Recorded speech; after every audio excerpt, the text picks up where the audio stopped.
कहानी की शुरुआत एक छोटे से गांव में रहने वाले एक साधारण दंपति मोहन और राधा से होती है। मोहन एक मेहनती किसान था जो दिन रात खेतों में काम करता था। उसकी पत्नी राधा घर की देखभाल के साथ साथ उसकी मदद भी करती थी। दोनों का जीवन सामान्य था, परंतु वे संतुष्ट थे। हालांकि उनकी एक ही ख्वाहिश थी जो अब तक अधूरी रह गई थी। वे संतानहीन थे। गांव के लोग अक्सर उन्हें ताना मारते, कहते कि उनका जीवन अधूरा है क्योंकि उनके घर में बच्चों की किलकारी नहीं गूंजी। कुछ ने तो यह तक कह दिया कि वे दोनों अभागे हैं, लेकिन मोहन और राधा का एक दूसरे पर अटूट विश्वास था। वे जानते थे कि चाहे हालात जैसे भी हो, उन्हें एक दूसरे का साथ कभी नहीं छोड़ना है। एक दिन गांव में एक साधु महाराज आए। उनके बारे में कहा जाता था कि उनकी दुआओं में बड़ी शक्ति है। लोग दूर दूर से उनके पास आते थे अपने कष्टों का समाधान पूछने। मोहन और राधा ने भी सोचा कि क्यों न उनसे आशीर्वाद दिया जाए। वे साधु महाराज के पास गए और अपनी समस्या बताई।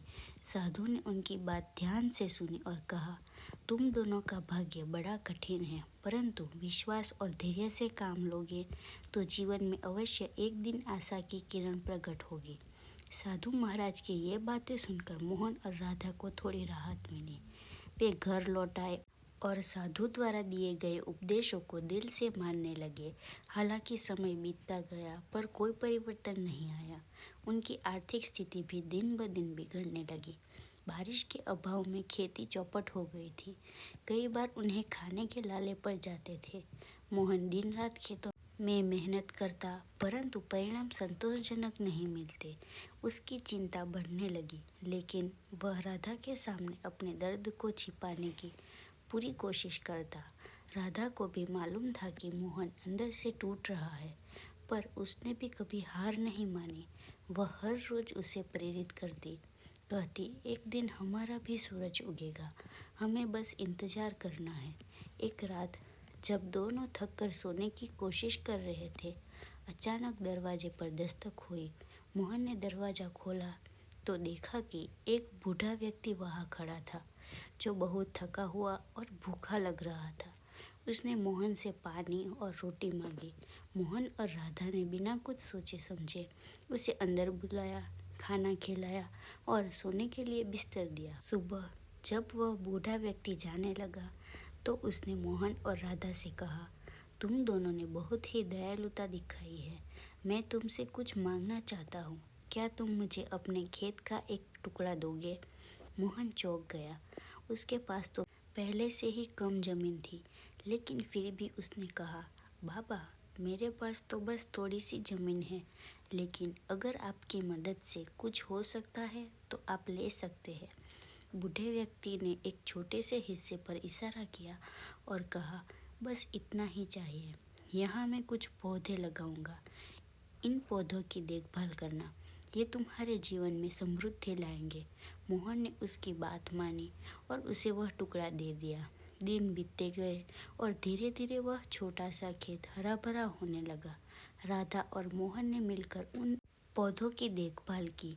वह बूढ़ा व्यक्ति फिर कभी नहीं लौटा, लेकिन उसके दिए हुए पौधे अब बड़े हो चुके थे। कुछ महीनों बाद उन पौधों पर सुनहरे फल उग गए। मोहन ने गांव के बाजार में उन फलों को बेचना शुरू किया। उसकी मेहनत रंग लाई और उसकी आर्थिक स्थिति सुधरने लगी। कुछ ही समय में मोहन और राधा की गरीबी खत्म हो गई। अब उनके पास पर्याप्त धन था और उनकी जिंदगी खुशहाल हो गई थी। लेकिन असली चमत्कार तो तब हुआ जब राधा ने गर्भ धारण किया। इस समाचार ने पूरे गांव को चौंका दिया। जो लोग पहले उन्हें ताने मारते थे, वे अब उनकी प्रशंसा करने लगे। मोहन और राधा का विश्वास, धैर्य और संघर्ष आखिरकार उन वह खुशी दे गया जिसकी उन्हें हमेशा से तलाश थी।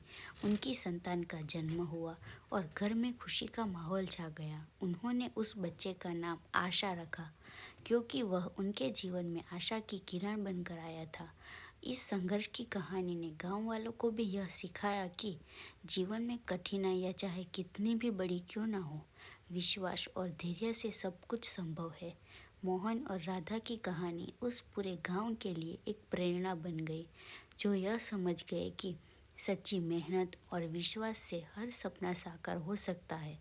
अब मोहन और राधा अपने बच्चे के साथ एक सुखमय जीवन बिता रहे थे और वे दोनों यह मानते थे कि चाहे हालात कैसे भी हो, एक दूसरे पर विश्वास और संघर्ष से जीवन में हर मुश्किल को पार किया जा सकता है। उनका जीवन यह संदेश देता है कि यदि आप सच्चे दिल से मेहनत करते हैं और कभी हार नहीं मानते तो आखिरकार सफलता अवश्य मिलेगी। इस प्रकार मोहन और राधा की यह कहानी आशा की किरण साबित हुई, जिसने उनके जीवन को उजाले से भर दिया। तो ऐसी ही कहानियाँ सुनने के लिए हमारे चैनल को लाइक, शेयर और सब्सक्राइब करना ना भूलें।